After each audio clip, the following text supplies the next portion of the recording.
Over the line. Oh, he's got it open up the line. I thought twice, actually. The referee let it go the first time. Now, what's he going to do? He's got the third. Oh, beautiful goal. What genius. What a save. Oh, a great goal. Combateu violento, gol. Oh!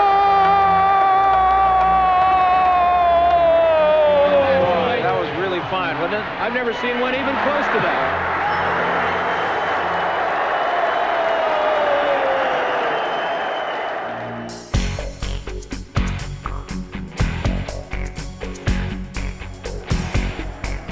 Pelé was gone from Giant Stadium, but the North American Soccer League lived on, as the greatest armada of world-class soccer superstars ever assembled showed off their talent among the 24 franchises then operating in the NASL. Some showed an enthusiasm beyond the call of duty. Best maneuvering unbelievably. Best still has it. I don't believe this move.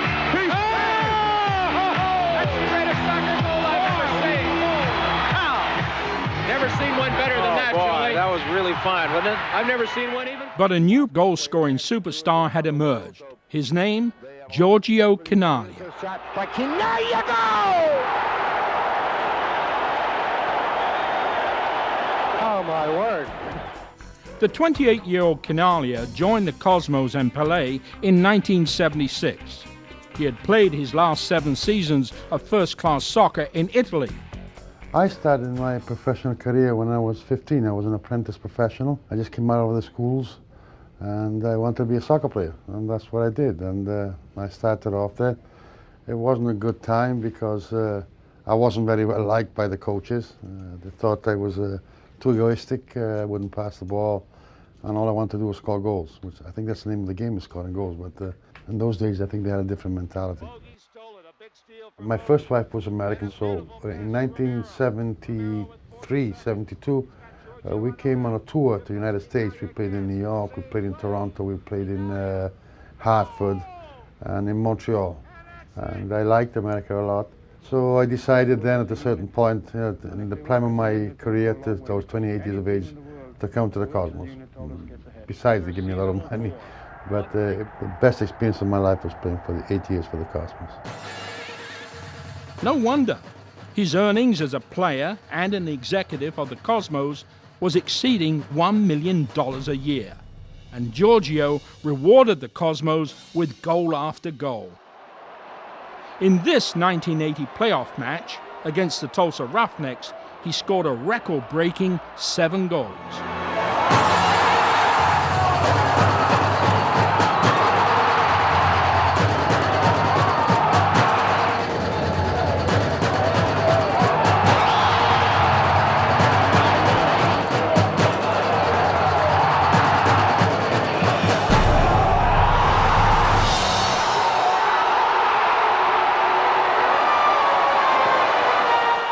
I think my best year as a player was in 1980 when I scored 18 goals in the playoffs and 32 goals in the regular season.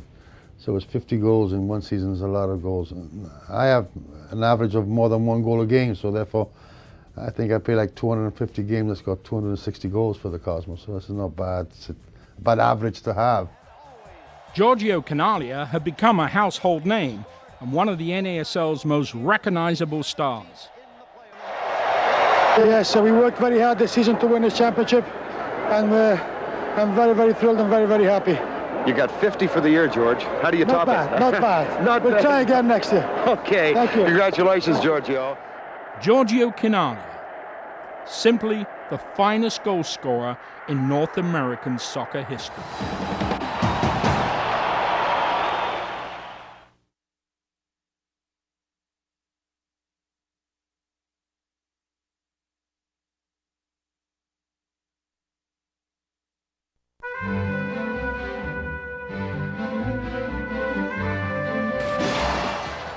As international stars continued to dominate the NASL, once in a while a local boy was given a chance to show his stuff. Set it up. You know, as a young player, to have the opportunity to play with the great players and to play in an environment like Giant Stadium in front of sellout crowds was, it was like a dream. To suddenly have Eddie Fermani and the Cosmos offer me the opportunity to play with Pelé, to play with Franz Beckenbauer, Giorgio Canaglia, Carlos Alberto. I mean, the list just goes on and on. So not only was, was it just like the fulfillment of a dream, but a little bit intimidating. Comes Ricky Davis. Watch this young native-born American score this goal at an almost impossible angle. My role, as it was actually the matchup guy. I can remember plenty of times in games where being matched up with George Best, George is a talker. And nonstop he'd be saying, "Oh, Rick, get away, this isn't what the fans want to see, and why are you bothering me?" And I'm saying, "Hey, George, this is my job." Ricky made his debut with the Cosmos in 1978. Rick Davis was the first American-born soccer star to emerge from the NASL. Points and become the PSRA Player of the Year. Ricky Davis of the Cosmos. Wow, looking back at my career and trying to single out a highlight, I'd probably say when I got selected to play in the World All-Star game. Right-footed shot, and it's into the back of the net. As Davis performed on the world stage, a young Canadian was making his mark in the NASL. 1978 was a storybook year. It was one of those years where everything I touched turned to gold. I got 17 assists, I got 10 goals. I'd love to sit here and tell you, and enough time's gone by that I could suggest that I was brilliant in midfield and that's my position and that's where I should have played my whole career. I'm fortunate in that I had a year that enabled me to be in that position. But the next season, I was happy to be back in defense. I didn't like the pressure of having to reproduce what I did in that season in 1978. Though a defender, Bobby would continue to score, and none felt better than those against the Cosmos.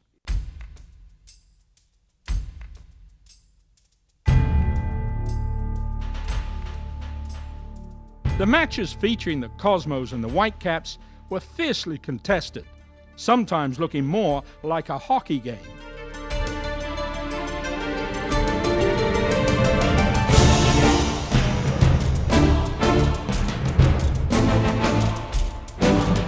I remember my first year with the Vancouver Whitecaps, because I just came as another player. When I came on the plane, there was Roger Kenyon and Trevor Wymark and Willie Johnson and all these players that I'd watched as a young lad playing football, and now I was coming over to Vancouver with them.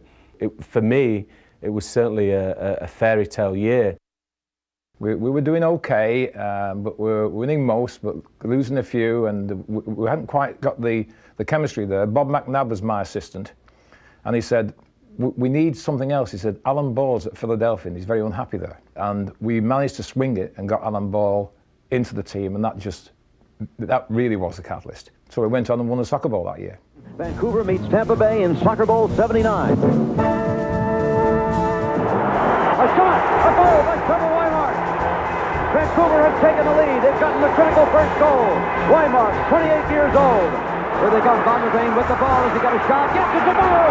John Van der Veen ties it up. There's Alan Ball getting in the middle of Wymark. The shot is in. It's a goal. Wymark scoring his second goal of the day. Is that it? Unofficially, the clock has run out.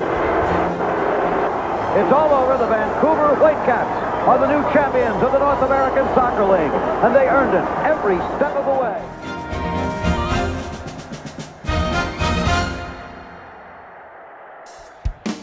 From 1968 till its demise in 1984, 72 soccer franchises played in the North American Soccer League.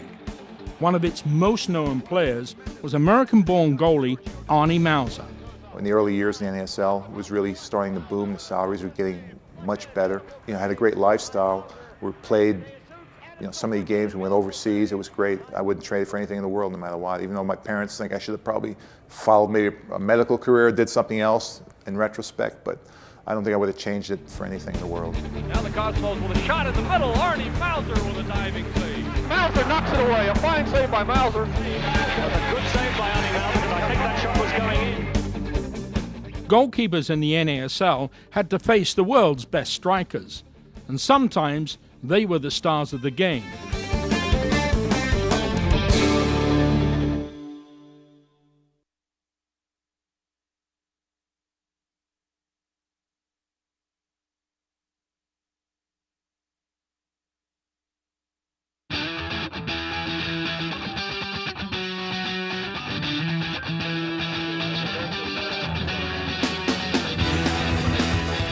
By 1983, the NASL was down to 12 clubs, and attendances were beginning to dwindle. The Toronto Blizzard, now guided by Clive Toye, signed Italian international star striker Roberto Bettiga in an attempt to win ethnic favour with Toronto's large Italian immigrant base. That's it. Thank you very much. Thank you. Thank you. After spending 13 years in Juventus, I thought that was probably the moment that I had to decide when to leave. And at that time I had two options, were Toronto or New York. But let's say that Toronto at that time was more concrete, and I signed the contract. Well, Roberto was an institution. In fact, Roberto took us on tour to Italy. I actually saw an older gentleman kiss Roberto Bettiga's feet in Italy. So that sort of told you how highly regarded he was, and everything he did, whether it was training, his appearance off the field, was always class. In the North American Soccer League there were 24 clubs, and then suddenly they went to 9 in my last year, so something was not right. I can now tell you something that for myself was incredible. My first year we had to play the final in Vancouver against Tulsa.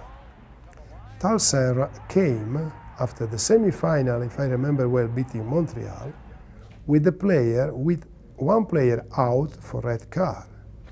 Okay, they came and they said, if the player is not playing, we are not playing the game. Do you believe that the commissioner at that time said, yes, he has to play, he scored one goal and we are lost? It's incredible. This is crazy, because what could we do? Say, no, Blizzard is not going the pitch. But this was good for soccer? No.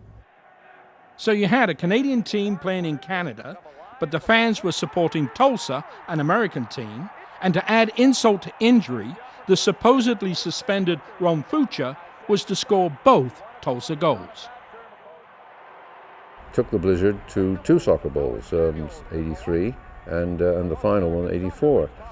Around that time, just after the soccer bowl, Howard Samuels, who had replaced Phil Woosnam at the head of the league, died of a heart attack, and I was pressed into replacing him on an interim basis, and found, in fact, once I got in there, that the league was in a mess. We had 18 clubs at the time. 6 were doing fine, 6 were doing okay, 6 were doing badly.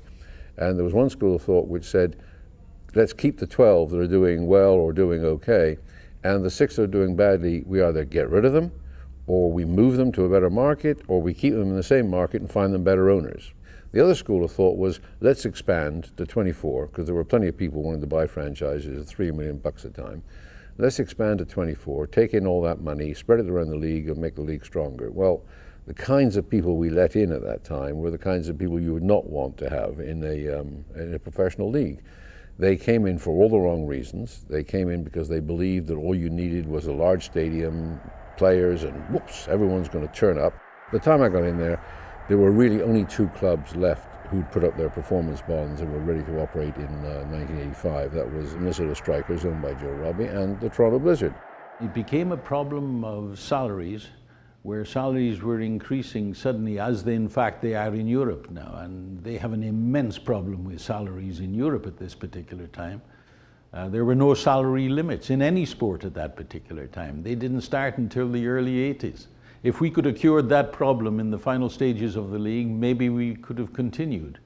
It wasn't worth, it's just impossible to continue. So that was the end of that. There was a third factor.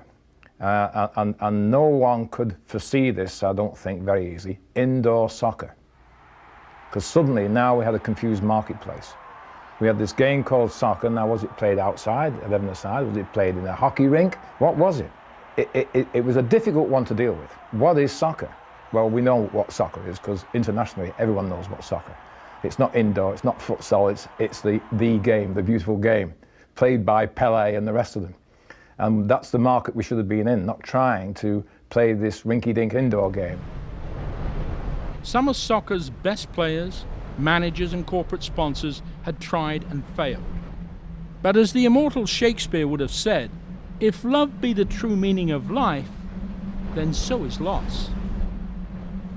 Both American and Canadian soccer fans had experienced an incredible era of soccer and had had a brief love affair with the beautiful game. But by 1985, all that was left was the loss, because the North American Soccer League, born in 1968, died in 1985, and its 72 soccer franchises and empty stadiums passed into the annals of soccer history.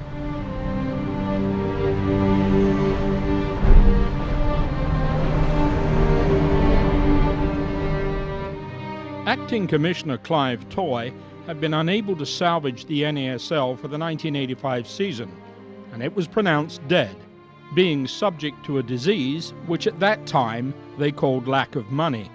It was now but a ghost of soccer past. Canadian Bruce Wilson had been a player in the NASL. Bruce remembers well the value of the NASL to the Canadian national team. The North American League was a very, very good league. It gave a chance to Americans, it gave a chance to Canadian players to play with some of the best players in the world.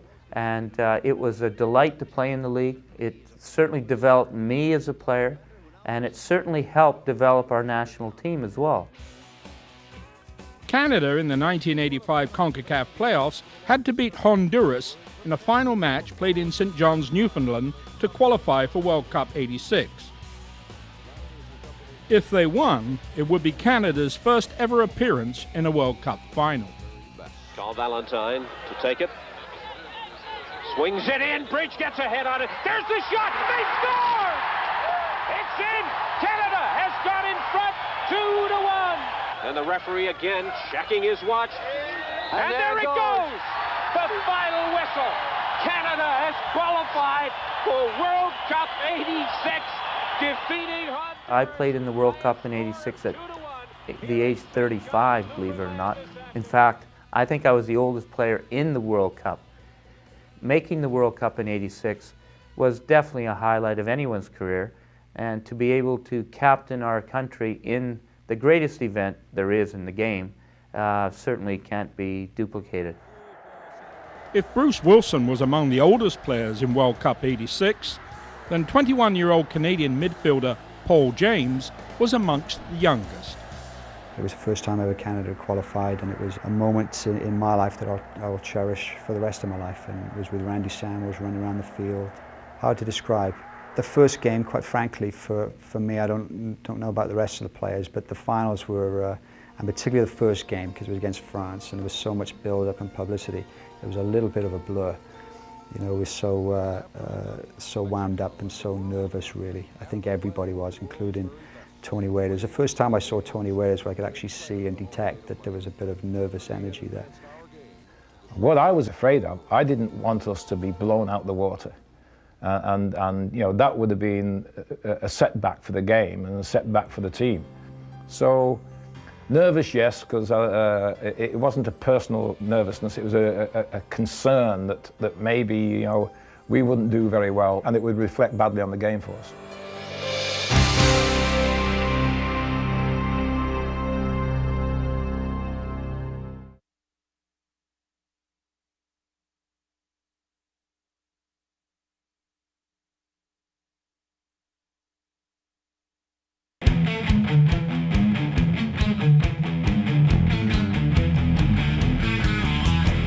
By 1987, Canada was busy kicking off its first fully professional nationwide soccer league.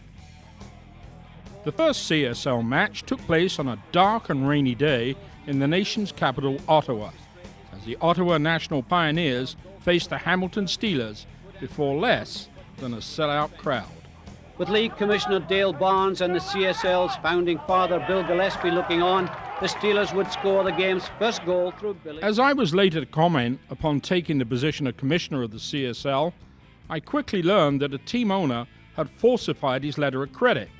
Then I was put in the position of having to loan the league personally $10,000 so it could meet its TV financial contract commitment. This before we had even kicked a ball.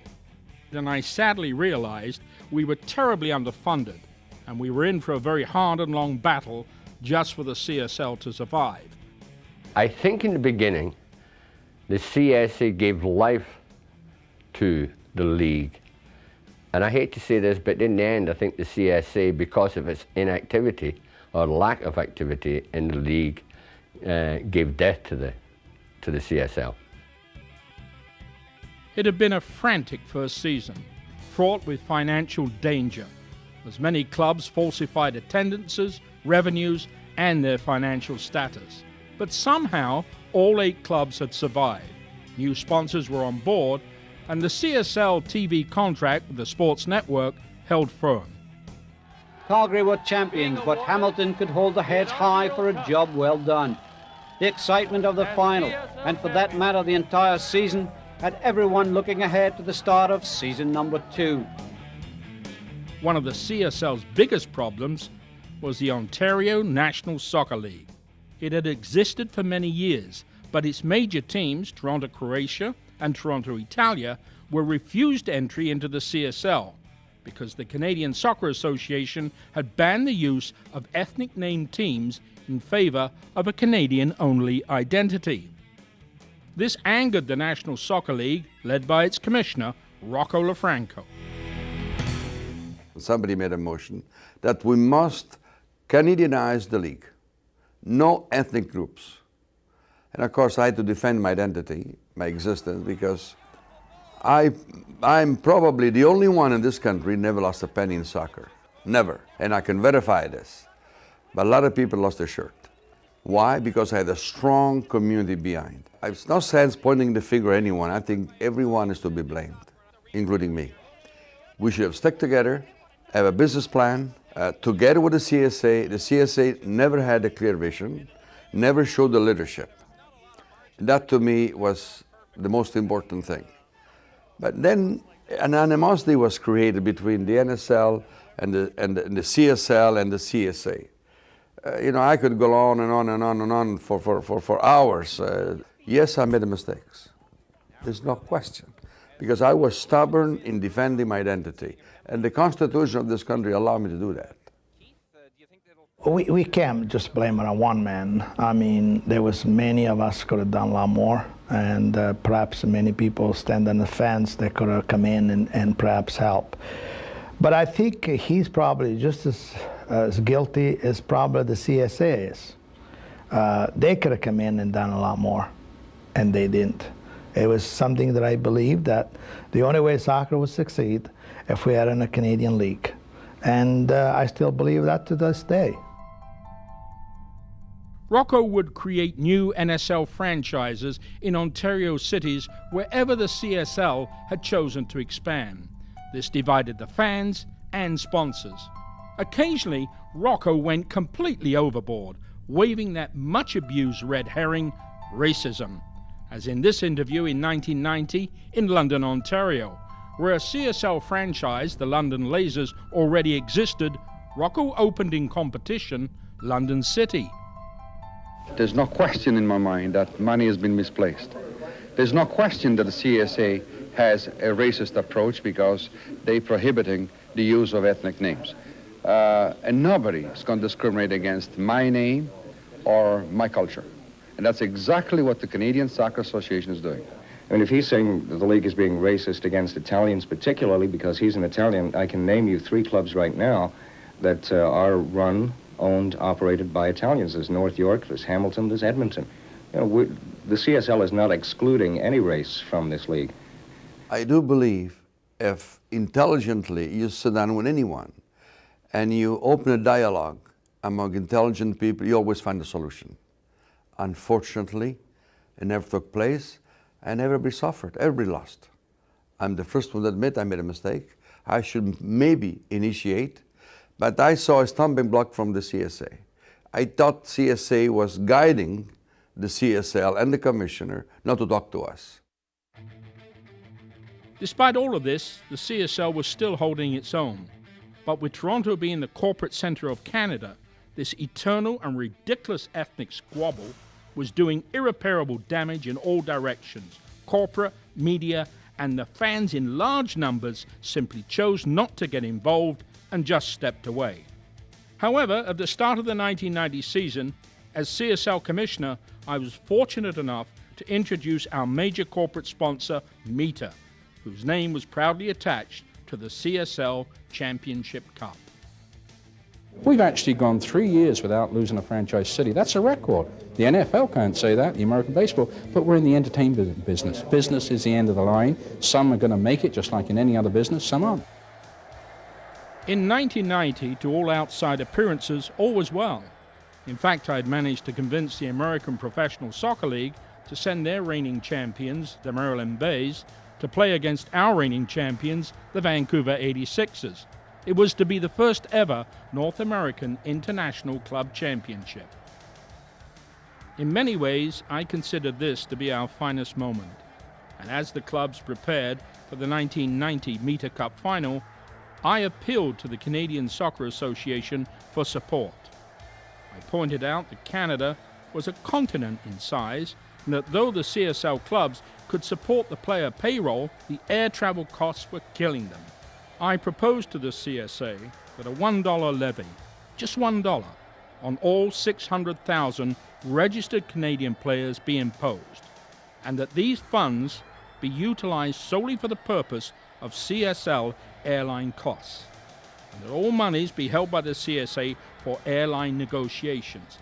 And in exchange, I offered on behalf of the league free admission to all games for children 12 and under, and to assist in airline negotiations, free TV commercials on all game broadcasts, plus exclusive in-stadium promotional rights.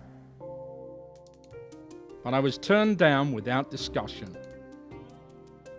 You see, unlike other pro soccer leagues around the world, who share 50-50 in the annual general meeting voting powers of the national associations, we in the CSL had less than 3% of the vote, which left us with no negotiating power. In other words, the amateurs were running the show. And for want of a dollar, we lost the league, because I realized the end was now only a matter of time. In 1990, few would sense that the league would only survive one more year. At a 1991 CSL preseason press conference, as commissioner, I realized that my options and those of the league had run their course. And the time has come for me to say my farewells. It is time in my private life, I had never dreamed of this being a job forever, for me to expand my business future and develop my own future in terms of creativity. I feel that we were there, and Mr. Barnes provided a lot of talent, provided a lot of good suggestions, provided a lot of leadership, provided, especially with media, his background, soccer, it was great. But I feel that he never got rewarded for what he put into soccer.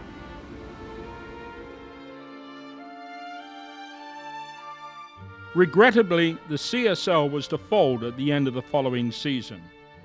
What had started as the Great Northern Dream was now only that, just a dream.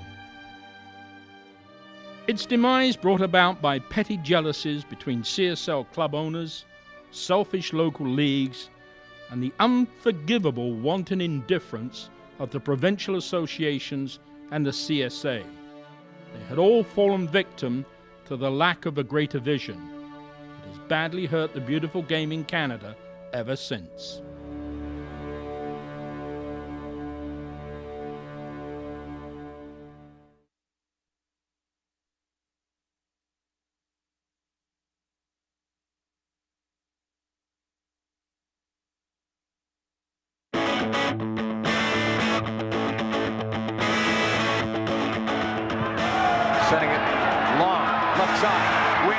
By 1993, Canadian soccer dreams were in shreds, but it was a different story in the USA. The turning point for US soccer started with qualification to the 1990 World Cup, followed in June of '93 when in a friendly against arch rivals England, the US revived memories of glories past.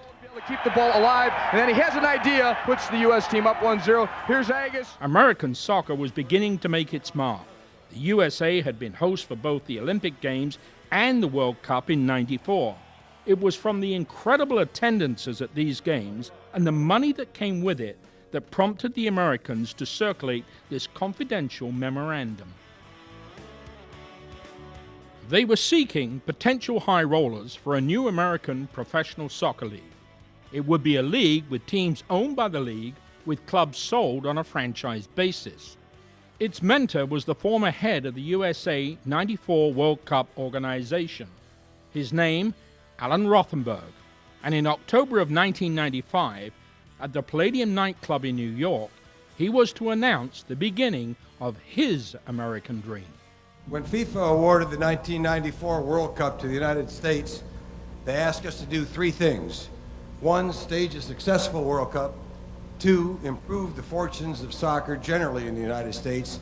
And three, create a Division I professional outdoor soccer league. Well, we've done it. And now comes the time for the cherry on the icing on the cake, the successful launch of Major League Soccer. The league kicked off in Spartan Stadium, home of the San Jose Flash, before a sellout crowd and a ton of hoopla. San Jose's opponents that inaugural day were DC United. The match featured two former U.S. teammates facing off against each other.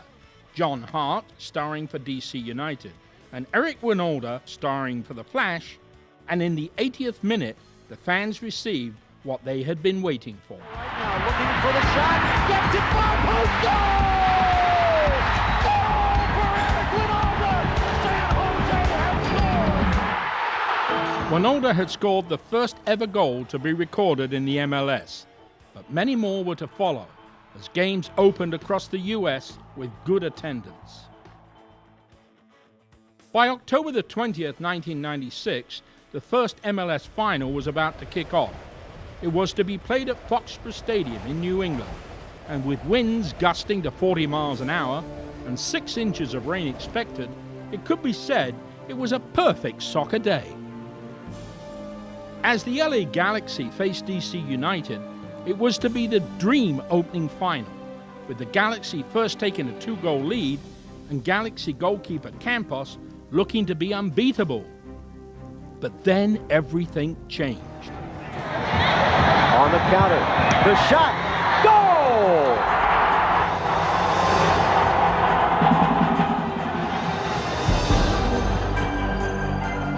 Loose in the area, shot by Medved, fell for the goal! We're tied at 2! Spin toward the box, and the 6, it's headed home! And DC United stands alone. It was truly a storybook beginning as DC United win in overtime. And great crowds witnessed a great game with a promise of more to come next year.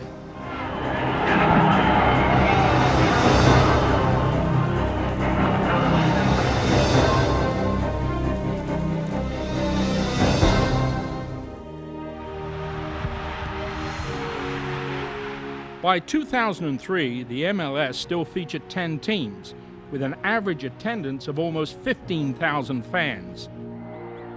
Today, the USA is developing a vast array of soccer talent.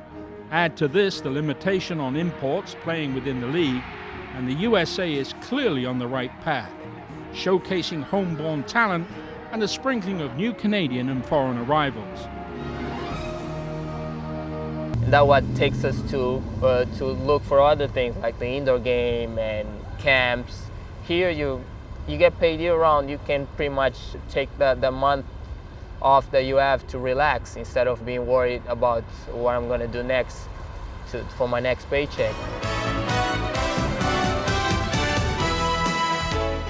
As the MLS continues to grow, Canada is left with only professional soccer representation in the American A-League. Just moments away from the opening kickoff. Its precursor was the old American Soccer League, which ran from 1921 to 1983. The A-League could be fairly categorized as third division football, both in attendance and play, but it does serve a very important purpose to the more modest clubs, as explained by its commissioner, Francisco Marcus. We are now beginning to see teams having proper stadiums, soccer stadiums, at their level, of course, small, that they control, and entire structures on and off the field are beginning to take place. Clubs, European-style clubs, adapted to North American reality, which we cannot forget about, is something that's beginning to happen, and the pyramidic structure is finally taking place, that is being built from the bottom. Rather than starting at the top, we are really trying to get to the point where we shore up and have about maybe 16 solid teams that we can present as a true alternative in the US and Canada to MLS. A-League Championship Final. Who will lift the trophy this year? Stay tuned and find out. But the fact is that in Canada, teams like the Toronto Lynx have literally nowhere to go, because since the demise of the CSL, all of Toronto's major soccer stadiums have been demolished, and the Lynx are forced to play in a park-like setting, which, despite the valiant efforts of the owners, seriously negates any chance of the league and game be given any serious consideration by both sponsors and the media. This further nail in the coffin with regard to the development of the Canadian game was exemplified in Canada's performance at the 2003 Gold Cup tournament, a tournament they had won in 2000. Here are the thoughts of Canadian coach Olga Hosiak prior to the opening match. Over the last 3 years, there's an enormous transition of younger players getting into the program and older experienced players, of course, stepping out, but still we have a good mixture, and I think that the quality of the team is rising. Well, my biggest wish is that we may qualify for the next World Cup in Germany. And things look good as Canada defeated Costa Rica 1-0 in their first match. I still have a contract until 2006, so it's quite some time in football, and I definitely want to fulfill this contract and really want to push football forward in this country. But then Canada were to lose 2-0 to Cuba and crash out in the first round of the 2003 Gold Cup. Well, 2 weeks later, Canadian national team coach Olga Hosiak announced his resignation. Canada had virtually hit rock bottom. CSA President Andy Sharp pondered the reality of Canadian professional soccer. In Canada, about the only professional soccer we have is the A-League. We've got 4 teams, a 5th one coming on in Edmonton, and I've heard whispers that there's a 6th and 7th actually coming on.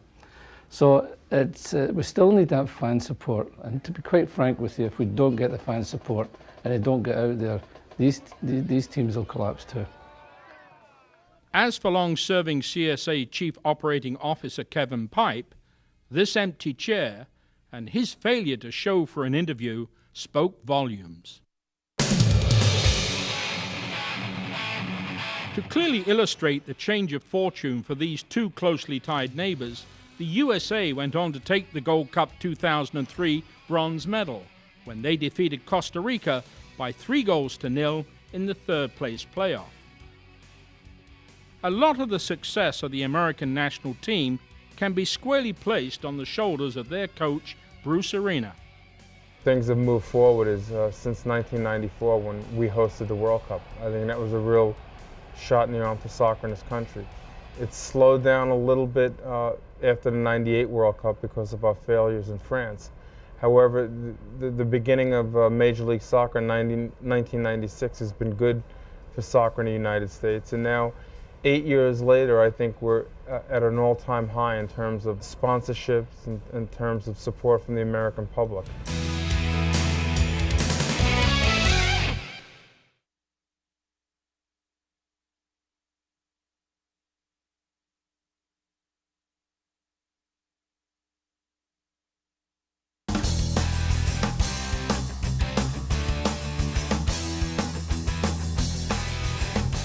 As the MLS completed its 8th season of league play, all that remained to be decided was the 2003 championship final. It would feature Chicago Fire up against the San Jose Earthquake. One of the stars of the San Jose Earthquake is Canadian national team goalie Pat Onstad. Pat was voted most underrated MLS player by the American national newspaper USA Today. Despite this, Pat speaks of the difficulties pertaining to a professional soccer career in North America. You know, the success I've had in soccer, I think I've been very fortunate. You know, I've been relatively injury-free. I've had a lot of coaches take long looks at me, and I've had you know, some coaches take chances on me, and I've been able to, you know, play now. It's my 17th season of professional soccer, but I think you know, a lot of it has to do with just persevering. You know, this game in Canada is a difficult thing to make a career at, and you know, I've been very fortunate, as have a lot of other players in our country, but it's certainly not a career I would advise many kids on, that's for sure. That's it. Game over. MLS Cup winner, San Jose for the second time. With their championship victory over Chicago, a new breed of American soccer stars was making his impact on the game.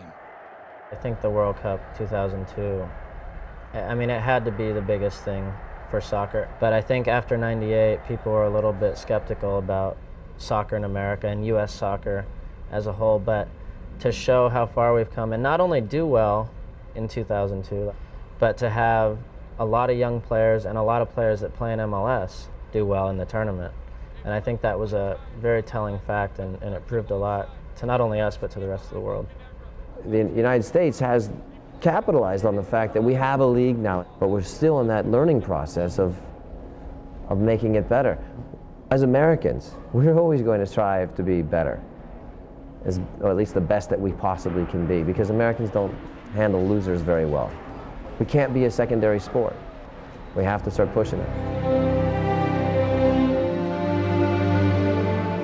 The American soccer fans have good reason to look to the future with a great deal of optimism, and few would argue that in all probability, in the not-too-distant future, America will make it all the way to a World Cup final. As for Canada, well, they were thrown a lifeline when Canadian Frank Yallop, coach of the MLS champion San Jose, announced he was taking over the national coaching job. You had to wonder whether we should congratulate Frank or simply offer our condolences. But then doubts are more cruel than the worst of truths. The one bright light through all of this has been the emergence of women's soccer on this side of the Atlantic. But that's another story for another time.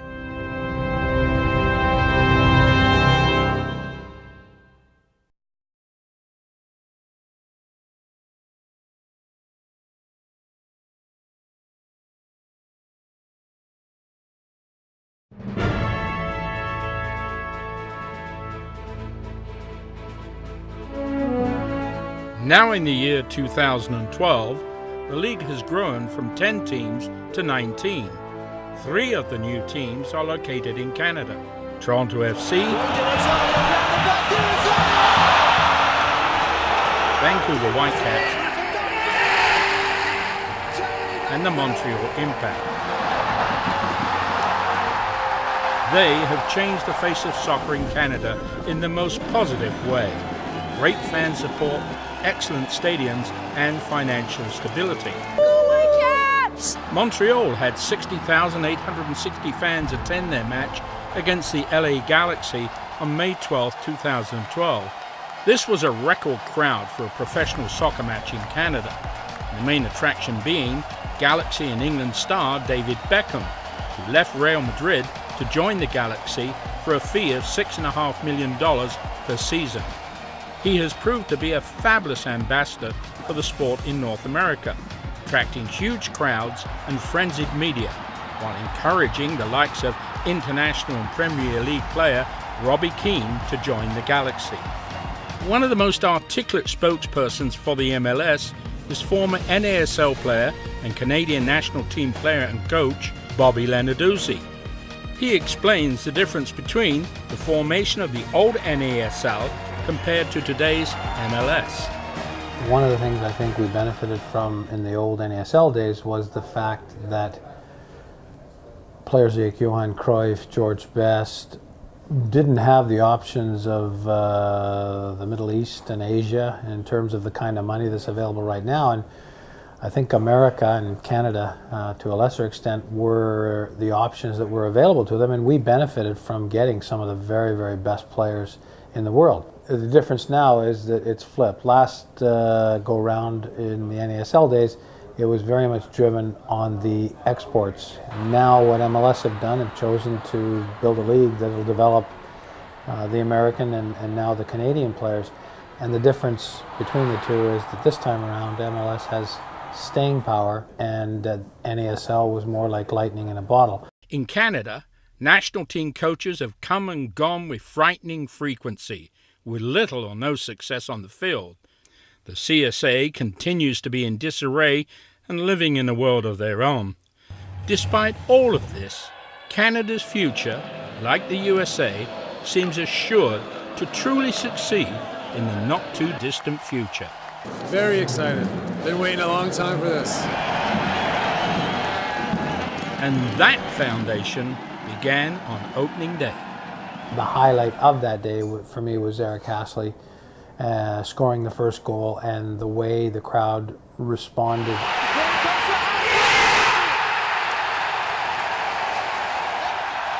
The way the crowd reacted by holding their scarves up in the air, the chanting that was taking place, and the fact that the crowd were acting like a football crowd, a soccer crowd. I know that people that went to games this year that watched for the first time were okay with the game, but they were actually enthralled with the chanting and the crowd interaction that we had. Bobby then spoke of the future. My hope is that we, ourselves in Vancouver, Montreal, or Toronto, Montreal, are all doing their bit to ensure that Canada has a good chance to qualify for World Cups. When you think about the profile that the World Cup has, people watching Canada at the World Cup, I think, would provide a huge, huge building block for the sport. And so we should all be striving towards having our own clubs be successful, but certainly if our national team is successful, that helps the game to grow. Today, the USA continues to be a potent force in the international world of soccer. David Beckham stated in his 2007 inaugural speech to the LA Galaxy fans that he believed soccer could be as big in the USA as it is everywhere else around the world. One can hardly disagree with that statement.